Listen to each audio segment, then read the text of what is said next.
Jung Kim wiped sweat from his forehead as he adjusted the oxygen filtration panel on the stellar horizon. The massive interstellar vessel represented humanity's greatest achievement, their first true starship designed for trade with the Tellurians, Earth's new alien allies. Recalibrating primary filters, he muttered to himself, making notes on his tablet. At 32, Jun had worked his way up to become one of Seoul Aeronautics Division's top engineers. This assignment was the pinnacle of his career so far. The newly established alien embassy complex bustled with activity around him. Humans in crisp uniforms hurried past alongside the occasional Tellurian diplomat, their iridescent skin shifting between deep blues and purples as they moved. June was so focused on his work that he didn't notice the small figure approaching until a shadow fell across his tools. "Excuse me, young man," came a warbling voice. June turned and found himself face to face with a Tellurian elder. Her skin had faded to a pale lavender, and tiny crystals embedded in her face caught the light. 6 eyes, each a different shade of amber, blinked at him independently. He recognized her immediately as Matriarch Dara, one of the highest-ranking Tellurian officials on Earth. He scrambled to his feet, nearly dropping his tablet. "Matriarch Dara, I'm sorry, I didn't see you there." The elderly alien's mouth tentacles curled in what might have been amusement. Her translator device, worn like a pendant, converted her clicks and whistles into Korean. "No need for alarm, Engineer Kim. I enjoy watching skilled hands at work." She moved closer, studying him with unnerving intensity. "You have excellent focus, and your molecular structure appears quite harmonious." Jun blinked in confusion. "My molecular structure?" "Indeed." The matriarch circled him slowly. "Strong bone density, efficient respiratory system, balanced neural patterns. Tell me, do you have any hereditary diseases?" Jung glanced around desperately, hoping to catch his supervisor's eye. This was definitely not covered in the cultural sensitivity training. No, not that I'm aware of." Good. Her gill-like structures fluttered. "And what about a life partner? Are you currently paired?" Before June could form a response, his supervisor, Director Park, finally noticed his predicament and hurried over. She bowed deeply to the Tellurian matriarch. "Honored Matriarch Dara," Director Park said, "I see you've met Engineer Kim, one of our finest." "Yes," Dara replied, her 6 eyes still fixed on June. "He's quite an interesting specimen." Director Park shot June a warning glance. The Tellurian trade agreement was worth billions and had taken years to negotiate. A diplomatic incident could set everything back. "I'm not currently in a relationship," Jun said carefully. Dara's eyes all blinked at once, a sign of pleasure according to their briefings. "Perfect. Absolutely perfect for my granddaughter." June's mouth fell open. "I'm sorry, what?" "My granddaughter Hana. She's a xenoanthropologist studying human culture." Dara's skin rippled with patches of bright blue. "She needs a human partner for her research. You would be ideal." Director Park stepped in smoothly. "Matriarch Dara, perhaps we should discuss this further over tea. The embassy has prepared a special blend from your homeworld." But the elderly Tellurian waved her long, 3-fingered hand dismissively. "No need for formalities. I've made my decision. This human will meet Hannah tomorrow." June found his voice. "With all respect, Matriarch on Earth, we usually decide for ourselves who we partner with." Dara tilted her head. A gesture they'd learned signified curiosity. "How inefficient. On Telluria, grandmothers select compatible pairs based on energy signatures and genetic compatibility. We have evolved to sense these things." She tapped her chest. "I have not been wrong in 63 years of matchmaking."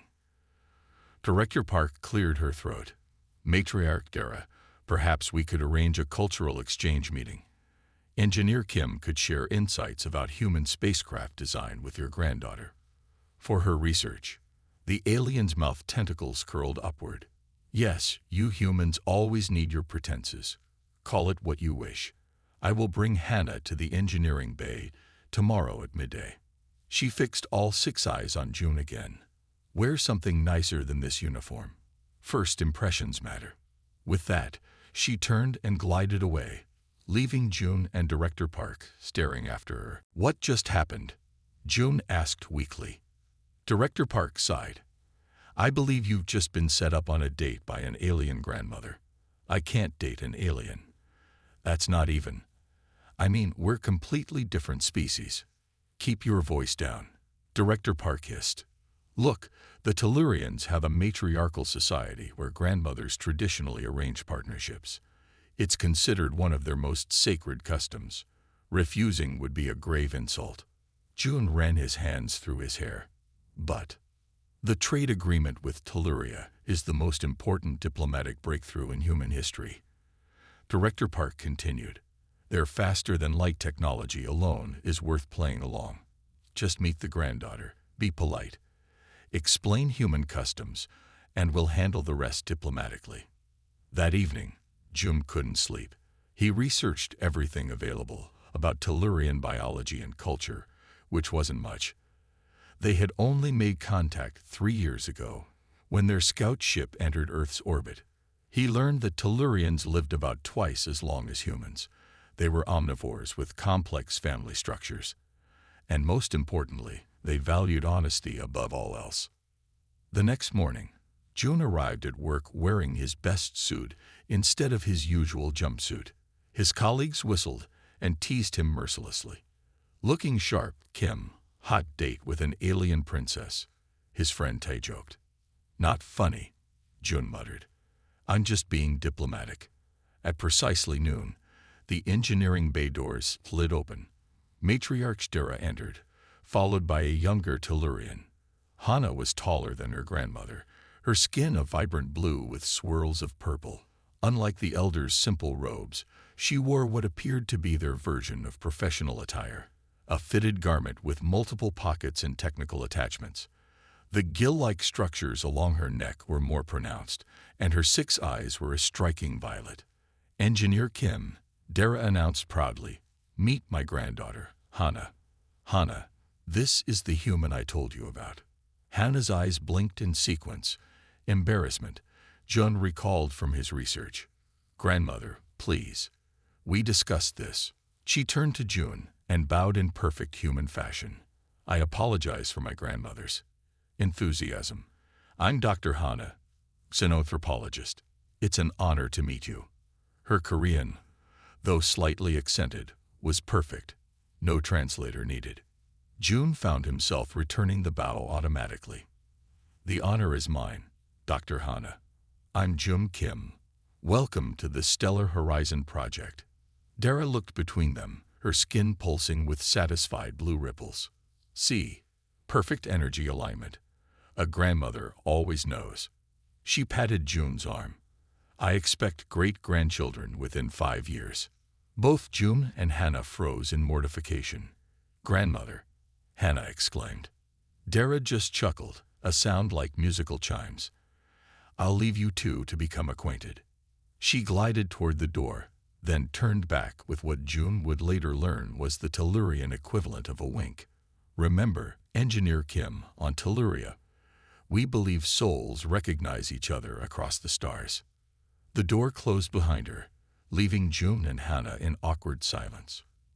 June stood frozen in place after Matriarch Dara left. He glanced at Hannah, who was staring at the floor, her blue-purple skin now tinted with patches of embarrassed pink. I'm truly sorry about my grandmother, Hannah said finally. She's traditional. It's okay, June replied, though it wasn't really. My supervisor told me to play along for diplomatic reasons. Hannah's 6 violet eyes all blinked at once. You don't need to play along with anything. On Telluria, youngsters routinely ignore their grandmother's matchmaking attempts. This made June smile. Really? So this happens on your planet too? Constantly. Hannah's gill-like structures fluttered in what he guessed was amusement. Grandmother has tried to pair me with 17 different Tellurians. You're the first human, though. The awkwardness began to fade. June gestured toward the Stellar Horizon's main engine room. Since you're here, would you like a tour? I understand you're studying our culture. I'd like that very much, Hannah said. My research focuses on how different species approach technological challenges. Your propulsion systems are particularly interesting. As they walked through the massive ship, June explained Earth's conventional fusion engines. Hannah listened attentively, occasionally asking questions that showed a deep understanding of physics. So you use thrust principles, she observed, studying the engine diagrams. Fascinating. Tellurian ships use gravitational displacement. Gravitational displacement.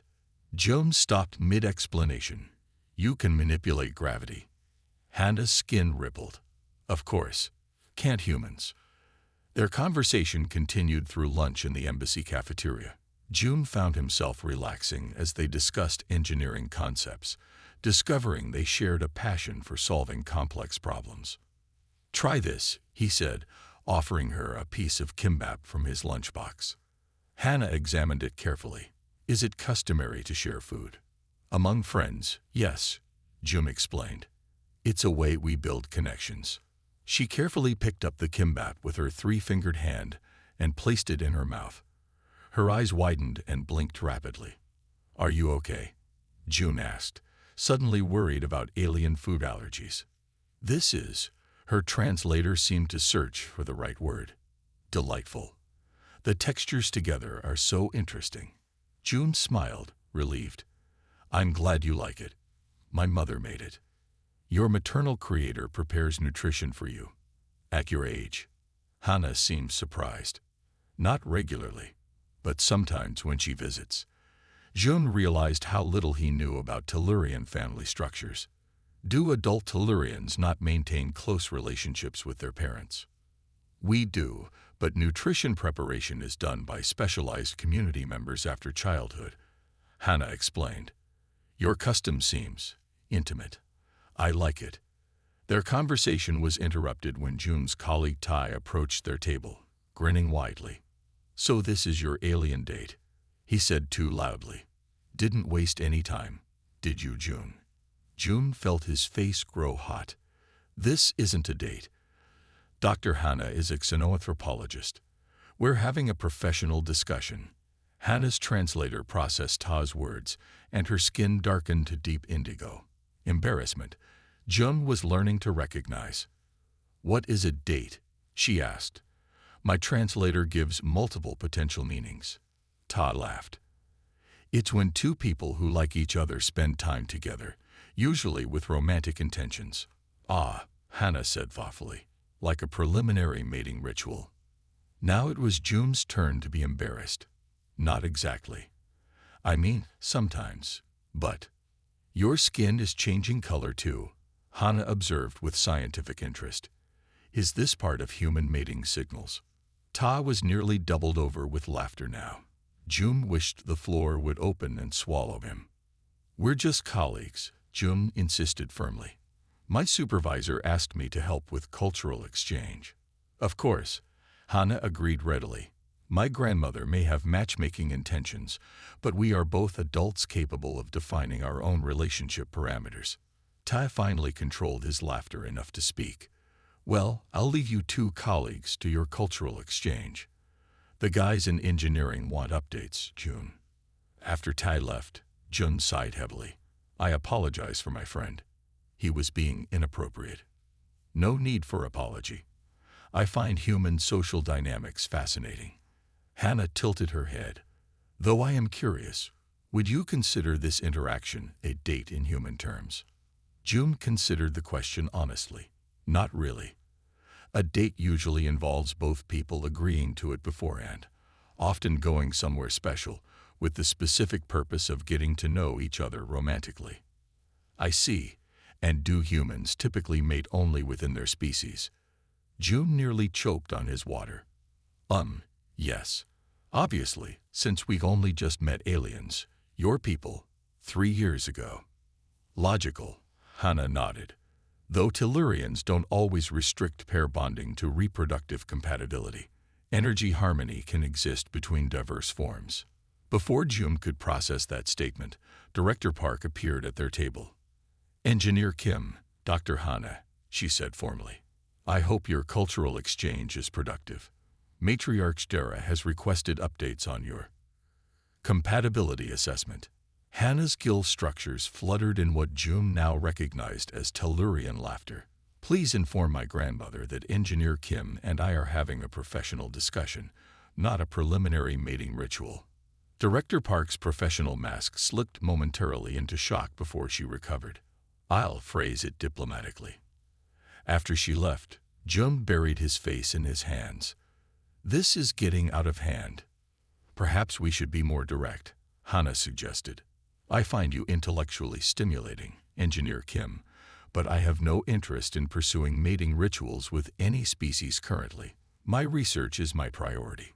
June felt oddly relieved and slightly disappointed, which surprised him. I agree completely. And please, call me June. June, she repeated, her musical voice making his name sound new. And I am Hannah. They returned to the engineering bay, where Hannah observed June's work on the oxygen filtration system. Her questions were insightful, showing a quick grasp of human technology. Your approach is quite innovative, she commented.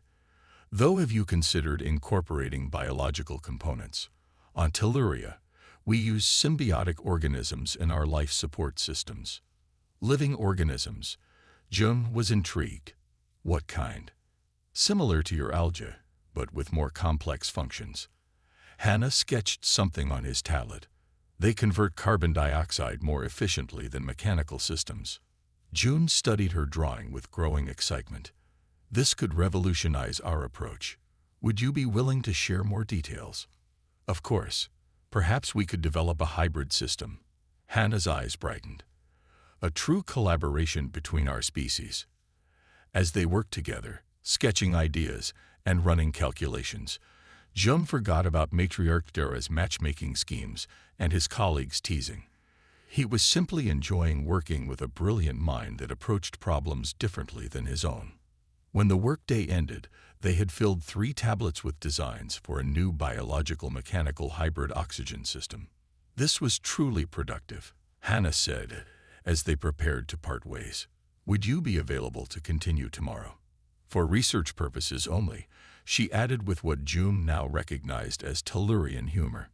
I'd like that, June replied honestly. For scientific advancement, of course. As they walked toward the exit, they passed Matriarch Dara, who was speaking with Ambassador Kim. The elderly Tellurian's 6 eyes tracked them, and her mouth tentacles curled in satisfaction. Your grandmother is watching us, June whispered. She'll be insufferable now, Hannah sighed. She'll think her matchmaking is working. Is it? June asked before he could stop himself. Hannah's skin rippled with colors he couldn't interpret. That remains to be scientifically determined. June arrived at work early, eager to continue the hybrid oxygen system project with Hannah. Over the past 2 weeks, their collaboration had become the highlight of his days. They had fallen into an easy rhythm, meeting each morning to outline goals, working side by side through the day, and often continuing their discussions over dinner in the embassy cafeteria. Today, he found Hannah already in the lab, her skin a bright, focused blue as she reviewed their calculations. Good morning, he called, setting down 2 cups. I brought you tea. Hannah looked up, her gill structures fluttering gently, a sign of pleasure he'd come to recognize. Thank you, June. How did you know Tellurians drink tea? I asked your grandmother, he admitted. She was very helpful, though she did ask if we'd set a bonding ceremony date yet. They both laughed. Matriarch Dara's matchmaking efforts had become a running joke between them, easing the initial awkwardness. She's arranged 3 accidental meetings this week alone, Hannah said, accepting the tea. Yesterday, she claimed to get lost and somehow ended up in the engineering section. The ambassador found me yesterday to ask about Tellurian courtship protocols, June added. I think your grandmother got to him too. Hannah's skin darkened slightly. I apologize. On Telluria, grandmothers traditionally arrange partnerships. It's considered their sacred duty. It's fine, June assured her. Everyone seems to think we're already dating anyway. They turned their attention to the work, but something felt different today. June found himself noticing small things about Hannah: the graceful way her three-fingered hands manipulated tools, how her six eyes focused independently when she concentrated, the melodic quality of her voice. The biological component needs a specific light spectrum, Hannah was explaining, unaware of his distraction. Without it, the algae variants won't produce enough oxygen. We could integrate UV panels here, June suggested, leaning closer to point at the diagram. Their arms brushed, and he felt a slight electric tingle where their skin met. Hannah paused, her eyes blinking in sequence. Did you feel that? The static shock. Yes, June replied, though it hadn't felt like ordinary static. Interesting. Hannah made a note on her tablet. Tellurian skin contains electricity-sensitive cells. We use them for communication sometimes. You can communicate through touch?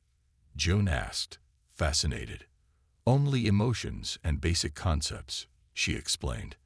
It evolved as a way for Tellurian mothers to bond with their offspring. What did you sense just now? June asked hesitantly. Hannah's skin rippled with patches of pink. It's difficult to translate. Something like harmony or resonance. Before June could respond, the lab's emergency alarms blared to life. Red lights flashed throughout the facility. Warning: environmental system failure in Section 7, announced the automated voice. Toxic coolant leak detected. All personnel evacuate immediately. June checked the system display. That's the embassy's main life support hub. If the coolant contaminates the air supply. The Tellurian delegation, Hannah said urgently. Our respiratory systems are more sensitive than humans. Even small amounts of that compound would be lethal. They rushed to the Environmental Control Center. Emergency crews were already evacuating personnel, but the sealed door to the main control room remained locked. The override isn't working, a technician explained frantically. The system's in emergency lockdown. We can't access the main controls to stop the leak. June studied the schematics. There's a maintenance tunnel that bypasses the lockdown, but it's narrow, designed for repair drones. I can fit, Hannah said immediately. Tellurian physiology is more flexible than human.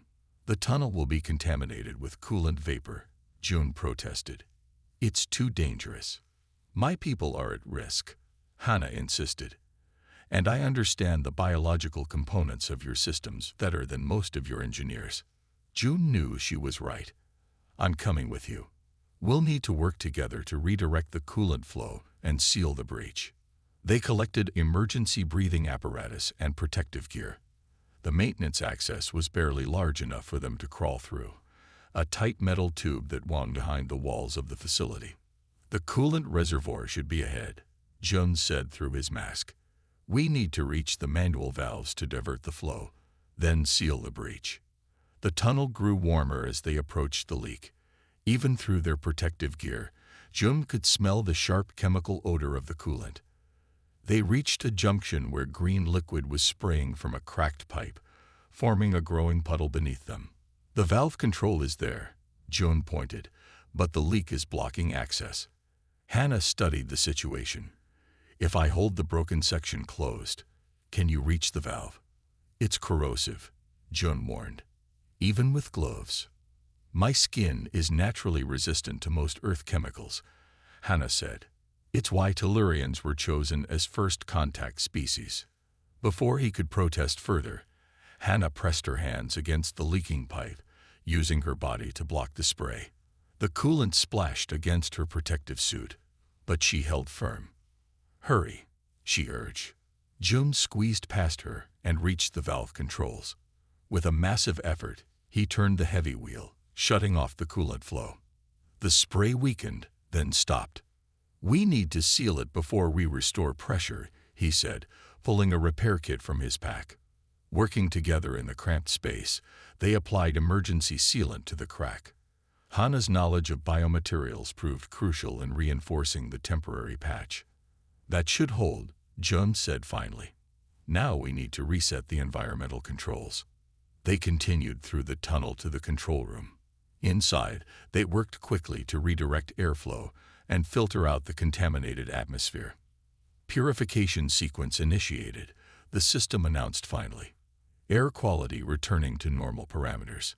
They looked at each other through their fogged mask visors, suddenly aware of how close they were standing. Despite the danger, despite their differences, something had shifted between them. "We did it," Jun said, his voice hoarse from exertion. "Yes," Hana agreed softly. "Together." Back in the main complex, they were met with cheers from both human and Tellurian staff. Director Park immediately rushed them to the medical bay for decontamination. "You two took an incredible risk," the doctor scolded as they stood under the decontamination shower, still in their protective gear. "It was necessary," Hana said simply. After medical cleared them, they found themselves alone in the recovery room, wrapped in standard issue robes. "You were amazing in there," Jun said quietly. "You risked your life for the embassy."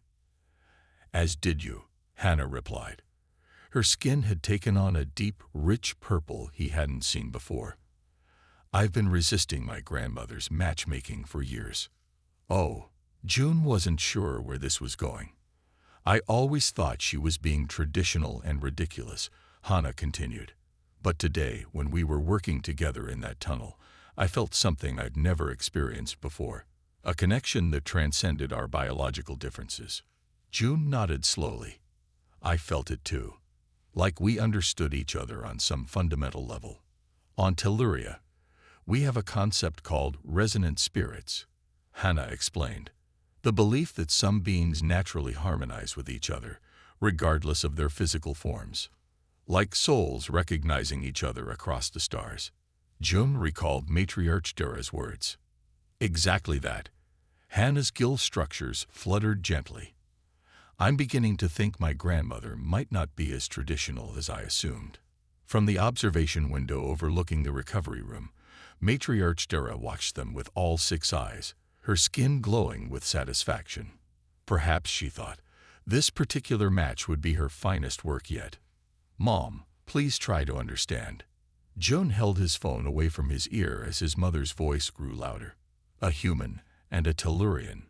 Jun, be reasonable. Everyone is talking about you too." His mother's concern came through clearly despite the distance. "What about children? What about your future?" Jun sighed. He had put off telling his family about his growing relationship with Hana for weeks. After their experience saving the embassy, they had become inseparable. What began as a professional collaboration had evolved into something neither of them had expected. "We're just taking things one day at a time," he explained. "Hana is brilliant and kind, and we connect in ways I can't even describe. But she's not human," his mother insisted. "She has 6 eyes and blue skin." "Purple with blue undertones," Jun corrected automatically. "And what does that matter? We understand each other." The call ended with his mother in tears and Jun feeling drained. He knew similar conversations were happening on the Tellurian side. Hana had told him about the growing concerns among her colleagues. When he arrived at work that morning, whispers followed him through the hallways. Their story had spread throughout the embassy after the coolant leak incident. Some saw their relationship as a beautiful symbol of interspecies cooperation. Others viewed it with suspicion or even disgust. He found Hana in their lab, her skin a troubled gray-blue. "Bad morning?" he asked gently. "My research supervisor called me in." Her gill structures lay flat against her neck, a sign of distress. "He suggested I'm compromising scientific objectivity by becoming emotionally involved with a research subject." "I'm a research subject now," Jun tried to joke. "He threatened to revoke my research grant." Hana's 6 eyes didn't meet his. "He said I'm damaging my professional reputation." Jun sat beside her. "My mother thinks I've lost my mind." She kept talking about children and future plans, as if that's all that matters. "It's not much different on Telluria," Hana admitted. "Everyone expects partnerships to produce offspring. They don't understand what we have." The lab door slid open, and Q, another engineer, entered. His face hardened when he saw them sitting together. "The project meeting starts in 5 minutes," he said stiffly. "Director Park wants all senior engineers present." "We'll be right there," Jun replied. Q lingered, his eyes cold. "You know people are saying you're only on this project because of your special relationship with the Tellurians, that you're getting access to their technology through personal channels. That's ridiculous." Jun stood up, anger rising. "I earned my position here long before I met Hana." "Maybe," Q shrugged, "but it doesn't look good. An Earth engineer sleeping with an alien right when we're negotiating technology transfers. Some might call that espionage." "Get out," Jun said quietly, his hands clenched into fists. After Q left, Hana touched Jun's arm gently. "His accusations are unfounded, but perhaps he's right about appearances. Maybe we should be more professional at work." "No," Jun said firmly. "I won't let other people's prejudices dictate how we live. We haven't done anything wrong." The project meeting was tense. Q made several pointed comments about security concerns and conflicts of interest. Others avoided looking at Jun and Hana altogether. Afterward, Director Park called Jun into her office. "You know I've supported your work with Dr. Hana," she began carefully. "Your hybrid oxygen system is brilliant, but these rumors are becoming a problem." "They're just rumors," Jun insisted. "Perhaps, but perception matters in diplomacy." Director Park's expression was sympathetic but firm. "The Stellar Horizon project is too important to risk. I've been instructed to remove you from the joint research team." Jun felt as if the floor had dropped from beneath him. "You're taking me off the project, after everything I've contributed." "Temporarily," Director Park clarified, "until things settle down. You'll work on the propulsion systems instead, separate from the Tellurian team." That evening, Jun walked alone along the embassy garden path, trying to clear his head. The artificial lighting mimicked Earth's sunset, casting warm orange light across the carefully tended plants from both worlds. "Engineer Kim." A familiar warbling voice interrupted his thoughts. He turned to find Matriarch Dara sitting on a bench, her aged skin shifting slowly between lavender and silver. "Matriarch." He bowed respectfully, though he wasn't in the mood for her matchmaking pride. "Come, sit with me." She patted the space beside her. "My old bones enjoy the warmth of your artificial sun." Reluctantly, Jun sat down. "You are troubled," she observed. "Because of my granddaughter." "Because of everyone else," Jun corrected. "They don't understand what Hana and I have found together." Dara nodded slowly, all 6 eyes blinking in sequence. "When new paths are formed, there are always those who fear to walk them." "I've been removed from our research project," Jun admitted. "People think I'm using Hana to gain access to Tellurian technology, and her colleagues think she's compromising her research by being with me." "Ah, the blindness of the young," Dara sighed. "They see only with their eyes, not with their spirits." Jun looked at her curiously. "Is that why you chose me for Hana? You saw something others couldn't." "You know," Dara said, ignoring his question, "I didn't select you on a whim that day in the engineering bay." "No. Our people have studied humans since we first detected your radio signals centuries ago. We watched you grow, fight, learn, and reach for the stars." Her ancient eyes focused on the distant horizon. "When we finally decided to make contact, it was because we recognized something in humanity that resonated with our own journey." Jun listened, fascinated by this glimpse into Tellurian history. "I chose you, Jum Kim, because your soul's energy matches Hana's in a way I've rarely seen, even between Tellurians." Dara's voice grew soft. "What you call connection, we call soul resonance. It transcends physical form." "But what about the practical concerns? Everyone keeps talking about children, about the future." "The future," Dara interrupted with a wheezing laugh. "The future is not something that happens to you. It is something you create, moment by moment, choice by choice." She reached out and placed her 3-fingered hand over his. "In my 93 years, I have learned that love, True soul resonance is too rare and precious to sacrifice for convention.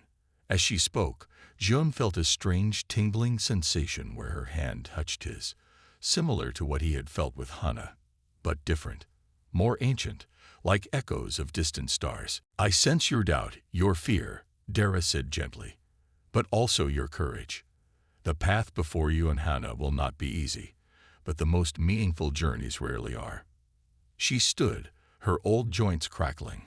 Tomorrow, the Tellurian High Council arrives to review the Stellar Horizon project. There will be challenges ahead for both of you, but remember, souls that recognize each other across the stars are not easily separated, no matter what obstacles arise. As she glided away, Jun remained on the bench, watching Earth's artificial sunset fade into twilight. For the first time since the complications began, he felt a spark of hope. Whatever challenges lay ahead, he and Hana would face them together, two beings from different worlds who had somehow found each other among the stars. The massive viewing window of the Stellar Horizon's observation deck framed Earth perfectly, a blue marble suspended in darkness. In 3 hours, the ship would make its maiden voyage to Telluria, carrying the first official human delegation. June adjusted his formal uniform nervously. The past 3 months had been the most challenging of his life. After being removed from the joint research team, he had nearly given up hope of returning to the project. But Hana had refused to accept defeat. "Together we are stronger than separately," she had told him, her skin glowing with determination. They had drafted a proposal for a formal human Tellurian cultural exchange program, with themselves as the first participants. Their hybrid oxygen system had become the cornerstone of their argument, proof that collaboration between their species could yield innovations neither could achieve alone. Now, as dignitaries from both worlds gathered for the launch ceremony, Jun searched the crowd for Hana. He spotted her speaking with Ambassador Kim, her tall blue form standing out among the humans.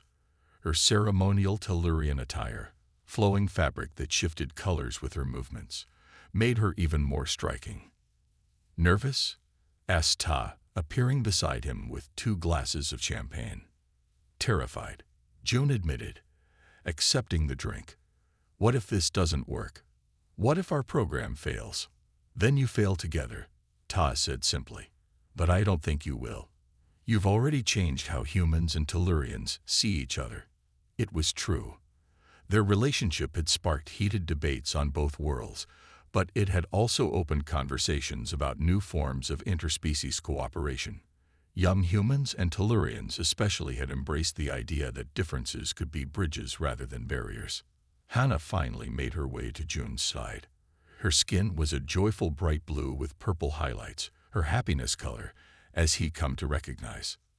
"The Tellurian Council has officially approved our program," she told him quietly. "They were impressed by our presentation." "Really? That's wonderful." Jun's anxiety eased slightly. Director Park said the Earth representatives were also supportive. "We still have critics," Hana acknowledged, "but we have powerful advocates too." Among those advocates was Matriarch Dara. The elderly Tellurian had surprised everyone by addressing both councils personally, speaking passionately about the future of human-Tellurian relations. Her endorsement had silenced many of their opponents. A chime sounded, signaling the start of the ceremony. Ambassador Kim took his place at the podium, flanked by the Tellurian High Consul. "Today marks a historic moment in the relationship between our worlds," the ambassador began. "The Stellar Horizon represents not just a technological achievement, but a new chapter in our shared future." As the speech continued, Jun reflected on the journey that had brought them here. What had begun as an awkward setup by an alien grandmother had evolved into something neither he nor Hana could have imagined. They had faced opposition from all sides. Jun's mother had eventually come around after meeting Hana in person, though she still occasionally asked about adoption options. Hana's research supervisor had withdrawn his objections after their hybrid system proved successful, claiming he had merely been testing her commitment to scientific principles.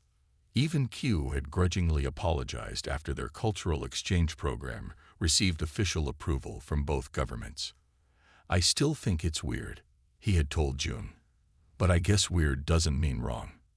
The ambassador's voice pulled June back to the present. And now, I'd like to introduce the architects of our new cultural exchange initiative, Engineer June Kim and Dr. Hannah of Telluria. June felt Hannah's three-fingered hand slip into his as they walked to the podium together. The crowd's reaction was mixed. Some applauded enthusiastically, while others watched with reserved expressions. "Thank you, Ambassador," June began, his voice steadier than he felt. 3 months ago, Dr. Hannah and I proposed a program to deepen understanding between our species through direct collaboration. We believe that by working side by side, humans and Tellurians could develop insights neither could reach alone. Hannah continued, "The hybrid life support system now installed on this vessel proves the value of our different perspectives." June gestured toward the ship visible through the viewing window. The stellar horizon combines human and Tellurian technology, much like our relationship has combined our cultures. It represents what we can achieve when we look beyond physical differences to find a harmony between us. After the ceremony, as guests mingled before boarding, Matriarch Dara approached them. Her skin had faded with age to a pale lavender, but her 6 amber eyes were as sharp as ever. "My finest matchmaking achievement," she declared, not bothering to lower her voice. "I knew from the moment I saw you, Engineer Kim, that your energy aligned perfectly with my Hannah's." "Grandmother, please," Hannah said, her gill structures fluttering with embarrassment. "We've discussed this." "Discuss all you want," Dara replied cheerfully. "But a grandmother knows these things. 64 years of matchmaking, and not one failure." June couldn't help smiling. "We're grateful for your support, Matriarch. Without you, none of this would have happened." "Of course it wouldn't," she agreed. The young rarely find their way without guidance. A final boarding call sounded, and Dara straightened her ceremonial robes. "Now, I must find my seat. I've requested one near the observation lounge. At my age, I deserve the best view for my triumphant return." As she walked away, June turned to Hannah. "Your grandmother is remarkable." "She is," Hannah agreed. "Though don't tell her I said so. She's already insufferable about being right." They joined the procession of dignitaries boarding the stellar horizon. As chief architects of the cultural exchange program, they would have special quarters on the ship, a dual environment suite designed to accommodate both human and Tellurian physiological needs. At the airlock entrance, they paused for a moment, standing between worlds. "Are you ready?" June asked softly. Hannah's skin rippled with swirls of blue and purple, excitement mixed with contentment. "I am, though I never imagined my life's journey would take this path." "Your grandmother did," June reminded her with a smile. "Some beings can see connections others miss," Hannah replied. "Patterns in the universe that most overlook." They stepped through the airlock together. Ahead of them stretched the main corridor of the ship, its walls incorporating both human and Tellurian design elements, a physical representation of their work together. On the observation deck, Matriarch Dara watched them with satisfaction. The ship's engines hummed to life, preparing to carry them all to new horizons. As June and Hannah took their positions for the launch, Dara's ancient voice carried to them one last time. "Sometimes," she said, her words holding the wisdom of nearly a century, "it takes looking beyond stars to find what belongs together." June smiled at Hannah, whose 6 violet eyes gazed back at him with equal warmth. "I guess grandmothers really do know best," he said. Hannah's gill structures fluttered with laughter. "Don't let her hear you say that. She'll be arranging partnerships across the entire galaxy." The stellar horizon's engines glowed brighter as the countdown began. Earth grew smaller in the viewing port, and ahead of them stretched the vast emptiness of space, no longer a barrier between worlds, but a bridge.